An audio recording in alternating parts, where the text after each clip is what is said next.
Hi guys, in this class we will discuss about creating a website with Python. This is a day 98 in which we will learn how you can create a website using Python.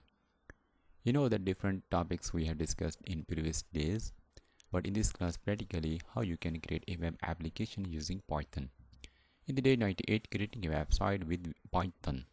First of all, in this day we will discuss why we create a website with Python. Different reason I will share with you. That is why we use a Python programming language to create a website.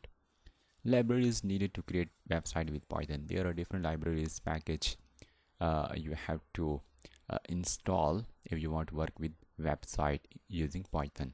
Let's start full practical class to build a Python website. In the second video, I will discuss with you how you can create a website practically. At the last, I will share steps to create Python website from starting to end, theoretical. So these are different topics that will be discussed in the day 98. Don't miss any lecture series because practically you will learn how you can create a website or a web application using Python.